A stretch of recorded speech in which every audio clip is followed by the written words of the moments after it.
जरा सोचो, कुछ मजदूर एक ऐसे रेगिस्तान में फंस जाए जहाँ झुलसा देने वाली गर्मी के साथ साथ रेतीले तूफान मौजूद थे। आखिर वो सब बच भी पाते हैं कि नहीं, ये बताना मुश्किल है। इस कहानी की शुरुआत एक प्राइवेट कंपनी में काम करने वाले कुछ वर्कर से होती है, जो जमीन के अंदर से तेल निकालने का काम किया करते थे। इसी तरीके से मजदूरों का एक ग्रुप अपनी कंपनी के कहने पर मंगोलियंस की एक रेगिस्तान वाले इलाके में आ जाता है। वो सब अपने साथ एक बड़े से प्लेन को भी लेकर आए थे, जिसमें कि सारा सामान मौजूद था। उस प्लेन के पायलट फ्रैंक और जॉन नाम की दो आदमी थे, जिन्हीं के प्लेन उड़ाने का काफी ज्यादा एक्सपीरियंस था। अब दिए गए जगह पर थोड़ी रिसर्च करने के बाद मजदूरों को ये पता चलता है कि इस पूरी जगह पर तो कहीं भी तेल मौजूद ही नहीं है। जब मजदूरों ने अपनी कंपनी से कांटेक्ट करके ये बात बताई, तब कंपनी वाले अपनी गलती मानकर उन्हें वापस आने के लिए कहते हैं। इसलिए सारे मजदूर अपना अपना सामान पैक करके प्लेन के अंदर बैठ गए थे। यहाँ जॉन और फ्रैंक वापस जाने के लिए प्लेन को एक्टिवेट करके उड़ाने लग जाते हैं।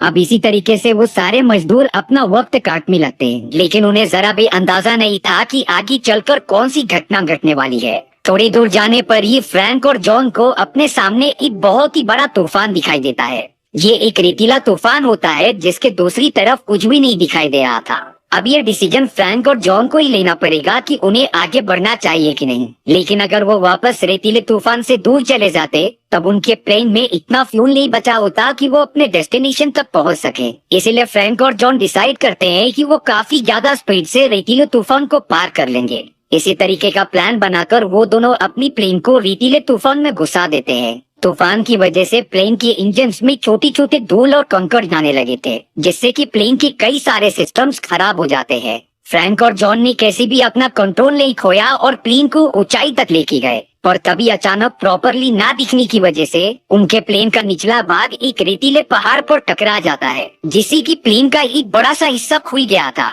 और अब उसी छेद में से प्लेन में रखे गए सारे सामान नीचे गिरते जा रहे थे।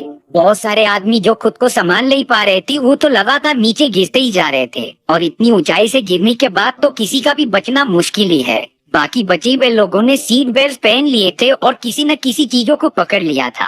अब यहाँ फ्रैंक और जॉन को खतरे का अंदाजा हो गया था कि जल्द से जल्द उनकी प्लेन क्रैश करने वाली है। इसीलिए वो दोनों भी प्लेन को रेतीले तूफान से नीचे लेते हैं, ताकि वो प्लेन को सेफली लैंड कर सके। बहुत मुश्किलों के बाद उनका प्लेन क्रैश लैंड कर ही लेता है। इसीलिए वो लोग प्लेन की उस हिस्से में रहने का ही डिसाइड करते हैं। इस पूरे हादसे में उन सभी मजदूरों के कई सारे मेंबर्स मारे जा चुके थे, जिसका अफसोस फ्रैंक और जॉन के साथ साथ सभी मेंबर्स को होता है। तूफान रुकते ही मजदूर बाहर निकल के अपने मरे हुए साथी को श्रद्धांजलि देते हैं, क्योंकि ये सारी वर्कर्स एक साथ कई सालों से काम कर रहे थे और इतने सालों में वो सब एक फैमिली बन चुके होते हैं। फ्रैंक और जॉन ने सभी मजदूरों को बताया कि उनकी प्लेन खराब हो चुकी है और इस प्लेन को ठीक किए बिना वो यहाँ से जा भी नहीं सकते। साथ ही साथ उनकी कंपनी से कनेक्ट करने वाले डिवाइसेस भी खत्म हो चुके होते हैं। उन सभी के पास खाने पीने के सामान भी बहुत कम ही बचे थे और अगर जल्द से जल्द यहाँ से निकलने का इंतजाम नहीं किया गया, तब रेगिस्तान की इतनी झुलसती हुई गर्मी उनकी जल्दी जान ले लेगी।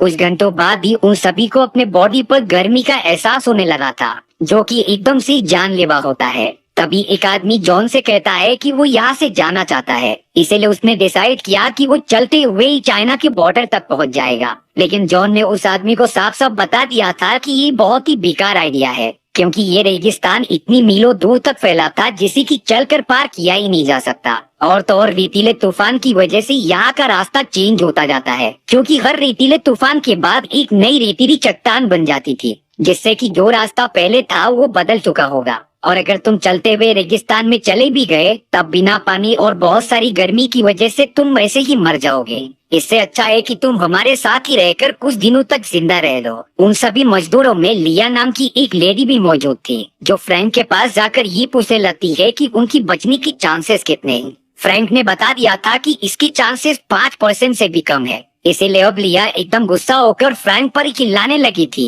लेकिन फ्रैंक ने कहा कि ये मेरी वजह से नहीं हुआ है और मैंने तुम सभी का ठेका नहीं लिया है कि मैं तुम सभी को बचाऊंगा। अब इसी तरीके से वो सारे मजदूर अपना वक्त काटने लगते हैं। यहाँ रात होने पर एक आदमी जिसका नाम डेनिस होता है, वो बाहर निकलकर हल्का होने के लिए चला गया था, पर तभी एक छोटा रेतीला तूफान आता है, जिसमें कि डेनिस देखते ही दिखते फंसता चला गया था। और ये बात प्लेन में मौजूद किसी को पता ही नहीं चली कि डेनिस अब मर चुका है। सुबह होने पर जब सारे लोग डेनिस को ढूंढ रहे थे तब उन्हें डेनिस प्लेन के अंदर कहीं भी नहीं मिलता। जैसे कि अब डेनिस का भाई काफी ज्यादा परेशान हो गया था। वो तो अपने भाई को रेगिस्तान में ढूंढने जाना चाहता था, पर तभी उस जगह पर बिन बुलाया रेतीला तूफान फिर से आ जाता है। लिया और बाकी सब डेनिस के भाई को प्लेन में जाने के लिए कह रहे थे, क्योंकि रेतीले तूफान की वजह से वो सब मारे जा सकते थे। डेनिस के भाई के पास और कोई भी ऑप्शन नहीं था प्लेन के अंदर जाने के सिवा। लेकिन यहाँ अगले ही दिन कुछ वर्कर्स का सब्र का बांध टूट जाता है और उन्होंने डिसाइड कर लिया था कि वो इस पूरे रेगिस्तान को पैदल ही पार करेंगे,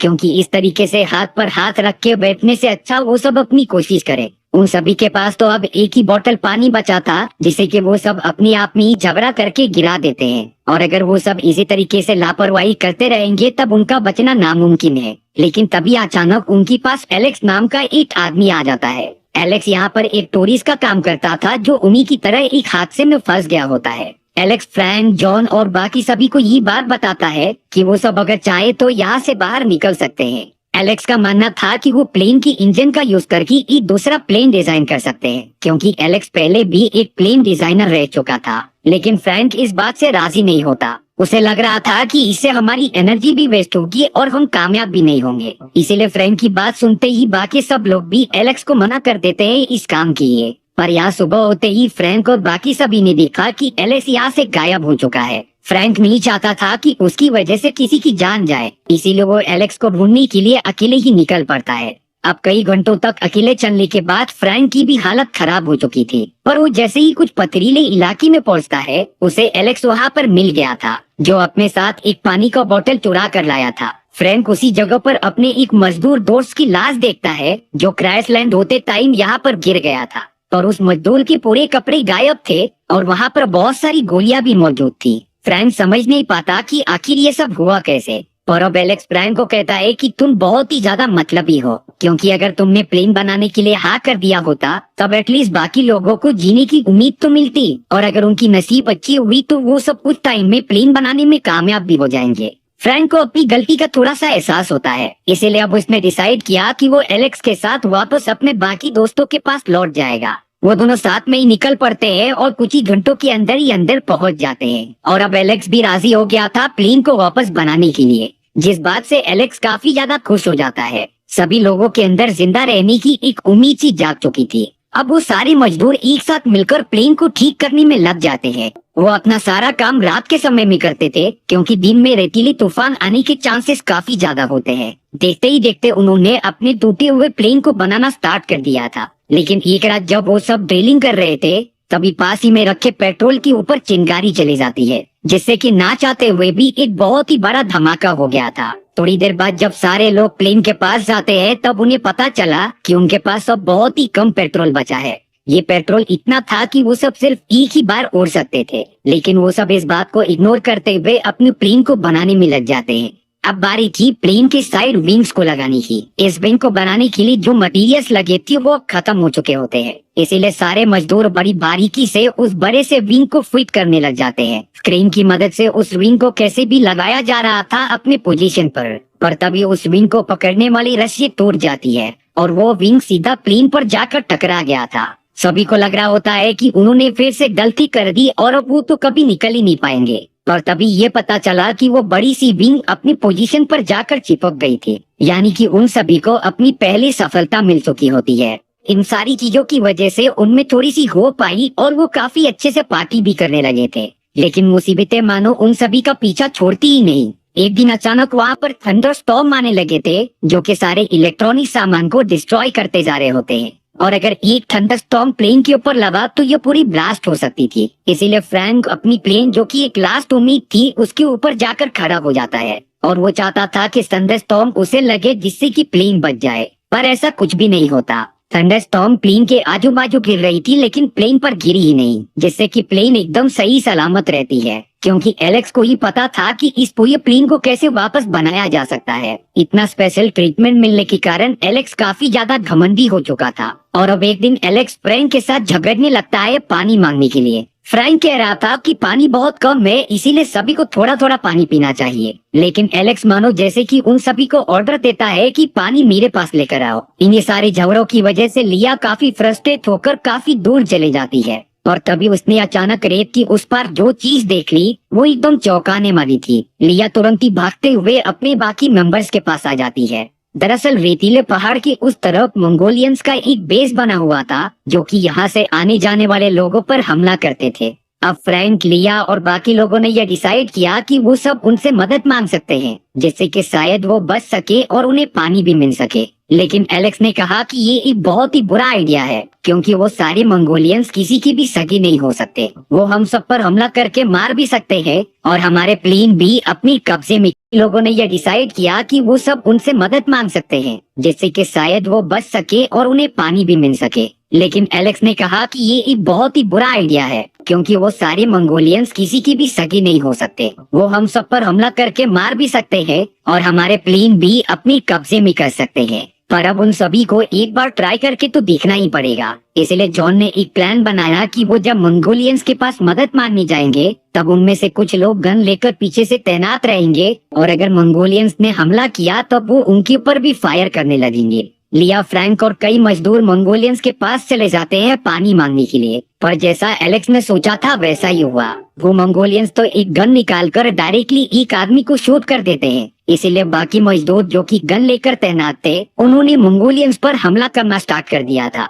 देखते ही देखते उन्होंने मिलकर सारे मंगोलियंस को खत्म कर दिया होता है। पर अब फ्रैंक का एक साथी काफी ज्यादा घायल था, इसीलिए वो लोग उसे लेकर तुरंत अपने प्लेन के पास आ जाते हैं। किसी को भी नहीं समझ रहा था कि आखिर वो क्या करे। देखते ही देखते फ्रैंक और उनके कई साथी मारे गए थे। वहाँ बचे हुए सारे लोगों को पता था कि उन्हें रेतीले तूफान से बचने के साथ साथ अब उन मंगोलियंस डाकू से भी बचकर रहना पड़ेगा। यहाँ कुछ ही घंटों के बाद फ्रैंक और उसके कुछ साथी मंगोलियंस डाकू में से एक को पकड़कर अपने साथ लेकर आ जाते हैं। ये डाकू गोली लगने की वजह से काफी घायल हो चुका था। सभी लोग गुस्से में कह रहे थे कि इस डाकू को मार देना चाहिए, लेकिन फ्रैंक उन्हें शांत रहने के लिए कहता है। तभी अचानक एलेक्स ने एकदम गुस्से में आकर उस डाकू को गोली मार दी थी। फ्रैंक एलेक्स की इस हरकत के लिए उसे पंच मारकर नीचे गिरा देता है। पर एलेक्स ये कह रहा था कि इन डाकुओं ने हमारे कई दोस्तों को मार गिराया था, तो आखिर हम इन्हें जिंदा क्यों रखें। एलेक्स और फ्रैंक की इस बात के लिए काफी अनबन हो जाती है। इसीलिए अब एलेक्स उन सभी के साथ नहीं रहना चाहता था।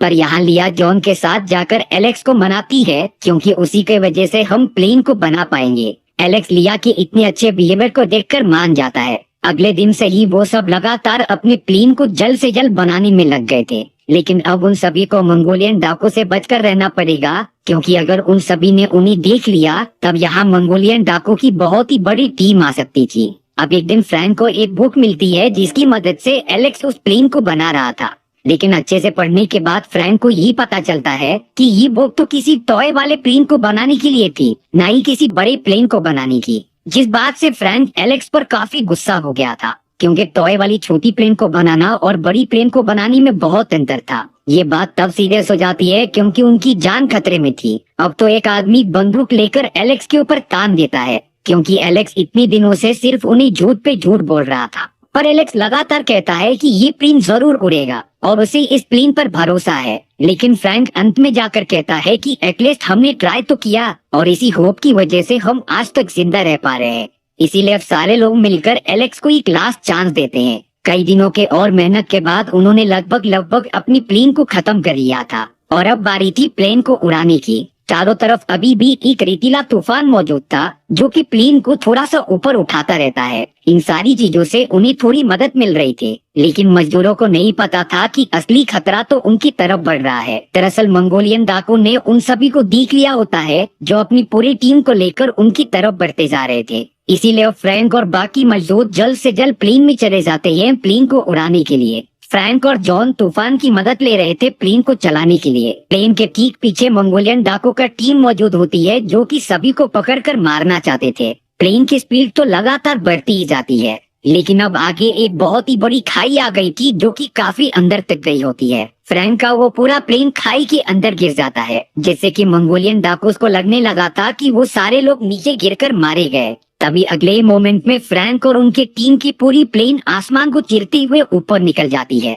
यानी कि प्लेन लिटरली काम कर रही थी और हवा में उड़ती जा रही थी। सारे मजदूर काफी ज्यादा खुश हो जाते हैं कि उन्होंने अनहोनी को होनी बना दिया और अब वो सब इस रेगिस्तान से आसानी से बाहर निकल सकते थे। इसी इंस्पायरिंग एंडिंग के साथ हमारी ये कहानी खत्म हो जाती है। आपको हमारे एक्सप्लेनेशन की कौन सी बात अच्छी लगी कमेंट सेक्शन में बता दो। चैनल को सब्सक्राइब करना भी मत